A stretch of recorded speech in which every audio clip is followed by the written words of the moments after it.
Hola, ¿qué tal? Una vez más, bienvenidos a HB Medic. El día de hoy vamos a ver un pequeño video introductorio sobre el electrocardiograma. No va a ser el único, pero vamos a ir viendo posteriormente. Vamos a ver cosas esenciales que nos van a ayudar a interpretar un electrocardiograma. Bueno, tenemos que recordar que el electrocardiograma está conformado por un cuadro grande, que a su vez está conformado por 25 cuadros, 5 cuadros de altura y 5 cuadros en diámetro, lo que es lado de horizontal. Tenemos que recordar que un cuadro grande está conformado por 0.2 segundos equivalentemente, es decir, un cuadro pequeño equivale a 0.04 segundos. Muy bien. Y tenemos que recordar que también está medido la altura en voltaje. Un cuadro pequeño equivale a 0.1 milivoltios. Por lo tanto, un cuadro grande equivale a 0.5, o sea, 0.5 milivoltios. Sabiendo eso, tenemos que recordar que en el papel milimetrado, un cuadro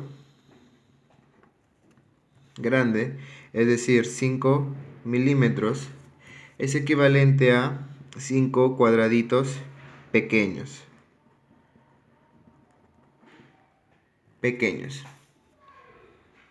Entonces, podemos decir como que cada cuadro vale 0.2 segundos.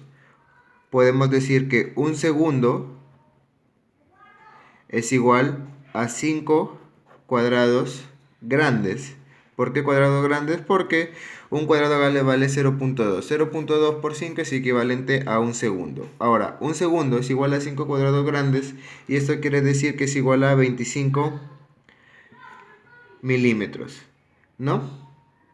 Muy bien. Y si hablamos de altura nos estamos refiriendo a que 2 cuadrados grandes equivale a 10 milímetros. Ahora, sabiendo eso, tenemos que saber cosas esenciales sobre las ondas que vamos a ver en lo que es en el electrocardiograma. Tenemos que recordar que la onda P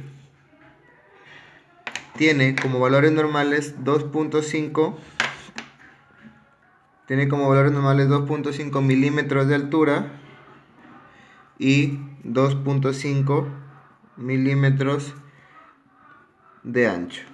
Que si encontramos una onda P con mayor de 2.5 de altura, nos estamos refiriendo a una P pulmonar, que la causa de una P pulmonar puede ser causada por una insuficiencia cardíaca derecha, como ya hemos visto en la fisiopatología anterior. Recordando que una P pulmonar se encuentra en lo que es una insuficiencia cardíaca derecha, que es causado por una hipertensión pulmonar acumulada. Por una hipertensión pulmonar acumulada. Y una P con mayor de 2.5 de ancho, nos estamos refiriendo a lo que es una P mitral, que es una P difásica, ¿no? Muy bien. Y lo que es en el intervalo PR, su valor normal va a ser de 0.12 a 0.20 segundos, es decir, aproximadamente un cuadrado grande, y que tiene importancia en ciertas alteraciones electrocardiográficas como lo que son en los bloqueos auriculoventriculares. El complejo QRS, su valor normal va a ser de 0.8 hasta 0.10. Es importante porque permite identificar un bloqueo de rama derecha y rama izquierda, que cuando el segmento QRS se encuentra mayor de 0.12 es un QRS ancho y que puede ser causado por dos patologías principalmente, una extrasístole ventricular o por lo que es un bloqueo de rama derecha y un bloqueo de rama izquierda. Y la onda T, que representa la repolarización ventricular, se va a encontrar en el segmento ABR negativo, porque lo que es la derivada en espejo la conocemos, en el segmento B1 la podemos encontrar en segmento positivo o bien negativo. Tenemos que recordar algunas cosas importantes correspondiente a lo que es el electrocardiograma. Tenemos que saber lo que es el ritmo sinusal. El ritmo sinusal es en promedio la frecuencia cardíaca de entre 60 a 100. Tenemos que saber que también tenemos que observar un intervalo RR regular y que sobre todo en el ritmo sinusal tenemos que ver una onda P precedida de un complejo QRS. Si no vemos onda P no estamos hablando de un ritmo sinusal. Tiene que haber necesariamente una onda P precedida de un complejo QRS. ¿Y cómo calculamos la frecuencia cardíaca en electrocardiograma? Lo podemos utilizar de tres formas. La primera, que es mencionando 300 entre el número de cuadrados grandes en un intervalo RR, o podemos utilizar 1500 entre el número de cuadrados pequeños en intervalo RR, o la más práctica, la que se utiliza con mayor frecuencia, es cuando nosotros vemos un electrocardiograma, calcular cuando se une el segmento R con el próximo segmento R en lo que es en una línea, y que tenemos que recordar que los valores serán de 300, 150, 100, 75, 60, 50, 43 y 37. Por ejemplo, si en el segmento R al próximo segmento R concuerda en una línea, estamos hablando de una frecuencia cardíaca de 300. Si en el segundo, 150 y así sucesivamente.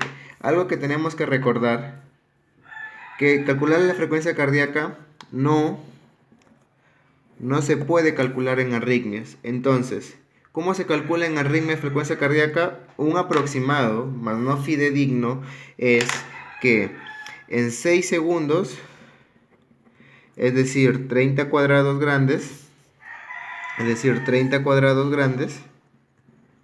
contar el número de complejos QRS por 10. Ese sería una arritmia, pero es un aproximado, no tiende a ser fidedigno, ¿no? Y ahora tenemos que recordar que tenemos ciertas derivaciones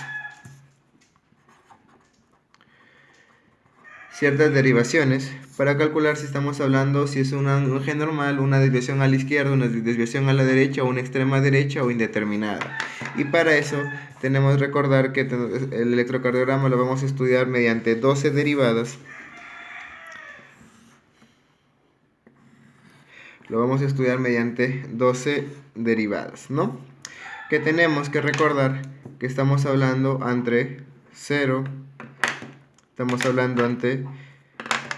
faltó una acá, ya. Estamos recordando ante 30, menos 30, menos 60, menos 90, menos 120, estamos olvidando una acá,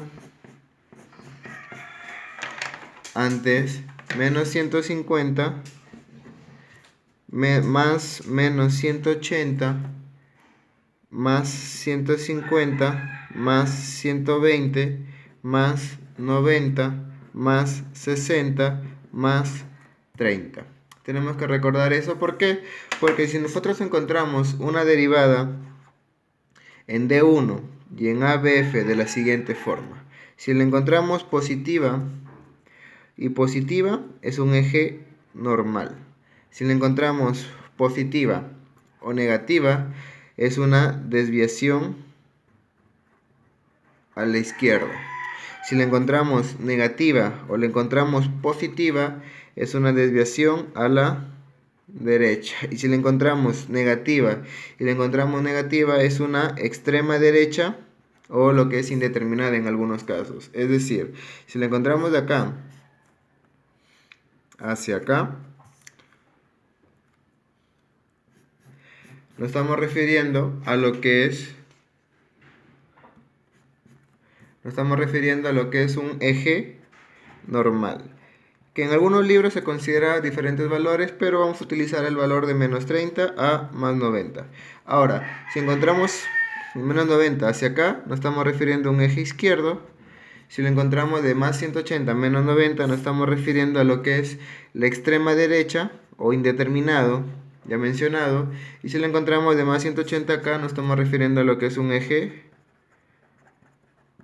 derecho. O la segunda forma de calcular el eje cardíaco, que en realidad lo podemos utilizar lo que es la segunda forma en la famosa, lo que es Doña Flor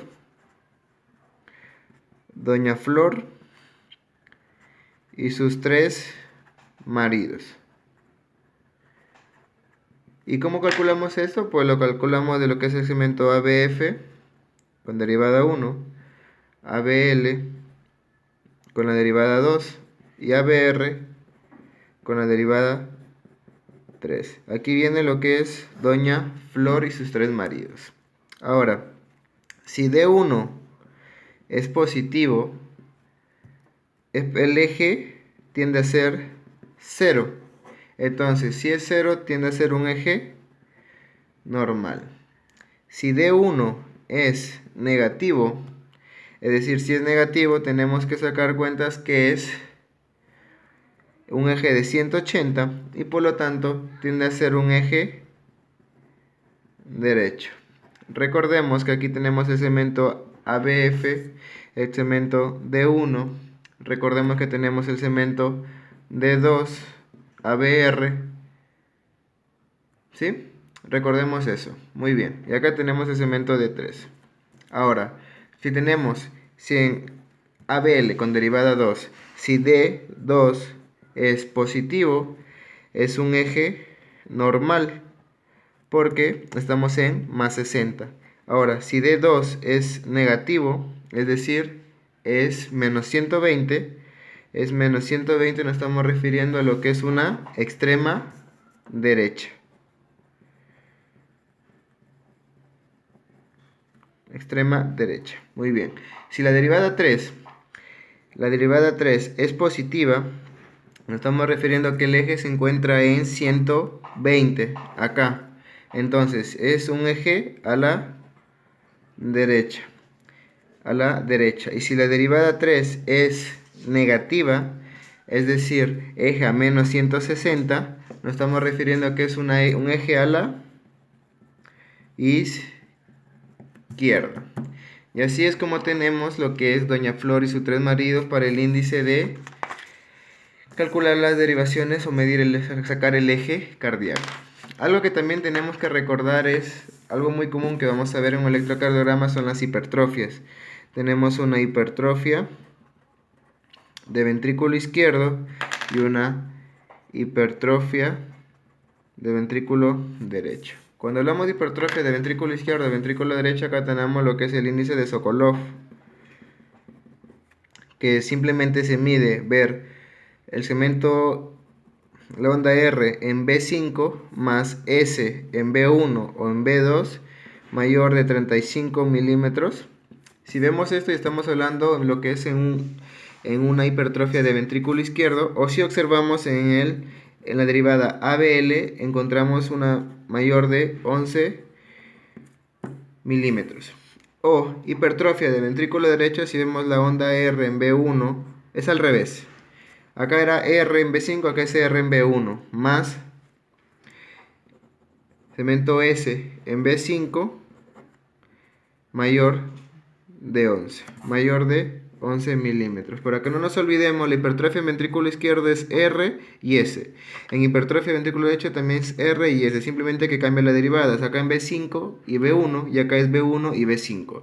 En el Sokolov de ventrículo izquierdo, si es mayor de 35 milímetros, estamos hablando de una hipertrofia de ventrículo izquierdo. Y en lo que es acá, si es mayor de 11, estamos refiriendo a lo que es un ventrículo, a una hipertrofia de ventrículo derecho. Muy bien. Ahora, Cuando nosotros hablamos de ciertas patologías como lo son arritmias y todo eso, tenemos que hablar sobre lo que es fibrilación auricular, que es conocida como la arritmia arrítmica o la arritmia más común que presenta. ¿Y cuál es la complicación de la fibrilación auricular? La fibrilación auricular puede ser causada por diferentes patologías. Puede ser causada por pacientes con EPOC, puede ser causada por pacientes con HTA, puede ser causada por pacientes con hipertiroidismo,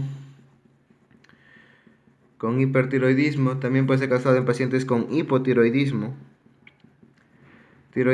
y también lo que es en el famoso Holy Hero o que es en el corazón de fiesta, que es muy común en pacientes alcohólicos cuando tienen varios días de consumo de gran ingesta de alcohol desarrollan fibrilación auricular. ¿Y cuál es la complicación de la fibrilación auricular? Es que no es nada más y nada menos que va a ser causar trombos, que estos trombos pueden ser causantes de lo que son varios famosos cuadros de ACV isquémico, y también lo que son afecta a lo que es a lo que son la irrigación abdominal, principalmente mesentería superior, a lo que es al hígado o lo que es al riñón.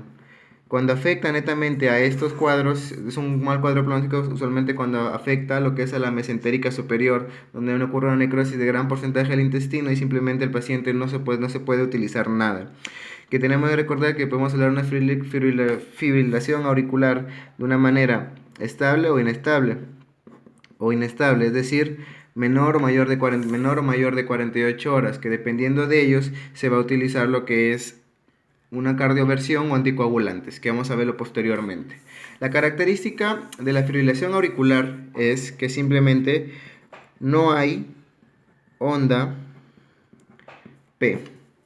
Los segmentos RR son irregulares y aparecen unas ondas muy características acá, que son las ondas F. Es decir, segmento entre onda F y onda F, a lo que no nos debemos olvidar es menor de un cuadradito grande. Le quiero dar mucho énfasis a esto, un menor de cuadradito grande, porque esto nos va a diferenciar en sí si estamos hablando de una fibrilación auricular o si estamos hablando de un flutter atrial. Porque si las ondas F, la diferencia entre onda F y onda F es mayor que un cuadradito grande, estamos refiriéndonos a un flutter, ¿no? Y que tenemos que recordar que acá hay lo que es un tiempo de activación auricular menor de 200 milímetros por segundo. Entonces, si en el electrocardiograma observamos entre una onda F y una onda F, encontramos menor distancia de un cuadradito grande, nos estamos refiriendo a una fibrilación auricular, porque si lo encontramos en mayor de un cuadradito grande, estamos refiriendo a un flutter. Y recordemos que la fibrilación auricular nos va a dar una frecuencia cardíaca de aproximadamente 350 a 600 latidos por minuto. A diferencia del flutter atrial, que si encontramos presencia de la característica dientes en serrucho, que es nada más que la interpretación entre una onda F, si le encontramos a la distancia mayor de un cuadrado grande, nos estamos refiriendo a un flutter atrial, que la frecuencia cardíaca nos va a dar esta arritmia de 250 a 300 latidos por minuto, y que son los famosos dientes en serrucho. ¿Sí? Muy bien. Y cuando nosotros hablamos de una taquicardia paroxística ventricular, tenemos que recordar que estas son rítmicas y no hay onda P, pero tienden a ser rítmicas a diferencia de lo que son en la fibrilación auricular, y acá nos va a dar una frecuencia cardíaca de aproximadamente 150 a 250 latidos por minuto. Muy bien, recordando esto, vamos a hablar de lo que son bloqueos. Los famosos bloqueos auricoventriculares lo podemos estudiar de tres formas. Uno de primer grado, de segundo grado y tercer grado. De primer grado encontramos lo que hay una onda P con un complejo QRS. Pero a diferencia es que el segmento PR,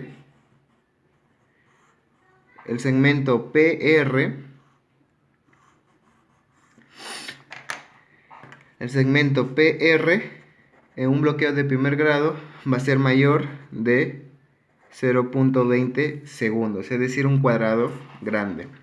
Cuando nosotros nos referimos a un bloqueo de segundo grado, nos estamos refiriendo a que tenemos a dos clasificaciones, el MOVIC 1 y el MOVIC 2. Cuando hablamos de MOVIC 1 nos estamos refiriendo al bloqueo de Weckenbach,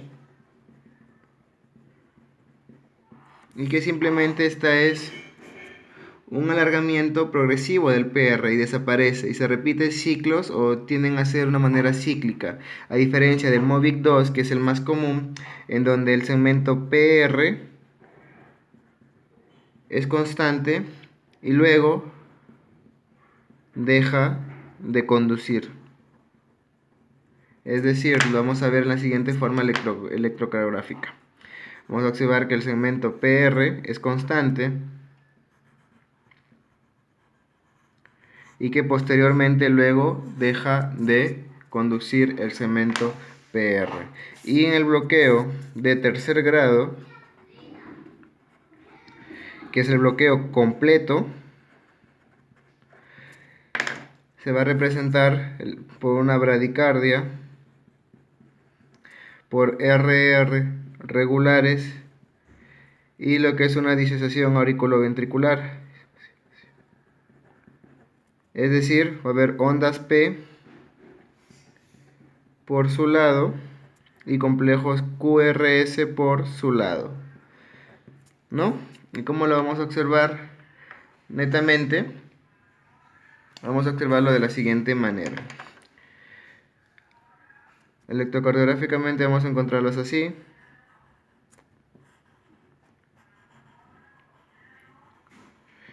No va a haber una sincronización en tanto lo que es el complejo P con el complejo QRS, ¿sí? Y una característica del MOVIC 2, que también la podemos encontrar electrocardiográficamente, es que simplemente, es que no se dejó claro el tema del MOVIC 2, podemos encontrarlo la encontramos de la siguiente manera.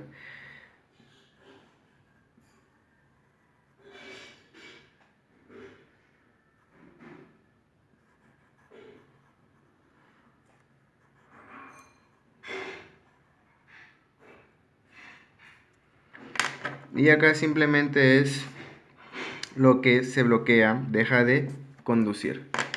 ¿Sí? Bueno, espero haber sido de ayuda. Si te ha gustado, me gusta, suscríbete, estaré subiendo videos todas las semanas y compártelo. Nos vemos hasta la próxima.